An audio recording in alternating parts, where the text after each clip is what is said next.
అందరికీ నమస్కారం. నేను మీ మాస్టర్ మైండ్స్ మోహన్. 10th పూర్తి చేసిన విద్యార్థులు అందరికీ శుభాకాంక్షలు. మీలో కొంతమంది 10th పాస్ అవుతున్నారు, లైఫ్లో ఫెయిల్ అవుతున్నారు. ఎందుకని అంటారా? ఇంటర్మీడియట్ కోర్సెస్ సెలెక్ట్ చేసుకున్నప్పుడు మీ కెపాసిటీ ఏంటో ప్రాపర్గా అంచనా వేయకుండా మీకు ఏ కోర్సు పడితే ఆ కోర్స్ సెలెక్ట్ చేసుకోవడం అంటే improper selection of courses. IIT చాలా మంచి కోర్సు, మెడిసిన్ చాలా మంచి కోర్సు, తప్పేం లేదు. బట్ మీ కెపాసిటీ ఏంటో ఒకసారి తెలుసుకోండి. ఐఐటి ఎగ్జామినేషన్ దేశవ్యాప్తంగా సుమారుగా 10 లక్షల మంది రాస్తున్నారు.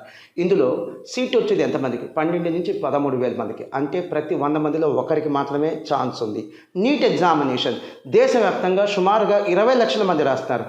కనీసం 1,00,000 ఎంబీబీఎస్ సీట్లు కూడా లేవు. సో ఇంత టఫ్ కాంపిటీషన్కి మీరు రెడీ అనుకుంటే ఆ కోర్సెస్ తీసుకోండి, అద్భుతంగా విజయాన్ని కూడా సాధించండి. మీ అంత కెపాసిటీ అంత ప్రెజర్ తీసుకోలేవు అనుకుంటే కనుక బెస్ట్ ఆల్టర్నేటివ్ సిఏ లేదా సిఎంఏ కోర్సెస్ అండి. ఇక్కడ ర్యాంకులు ఉండవు. అలాగే ప్రతి 10 ఏళ్ళకు వచ్చేటువంటి ఒక అతిపెద్ద సమస్య రెసెషన్ వల్ల ఉద్యోగాలు పోవటం. అలాంటి సమస్య లేనటువంటి కోర్సెస్ సిఏ సిఎంఏ.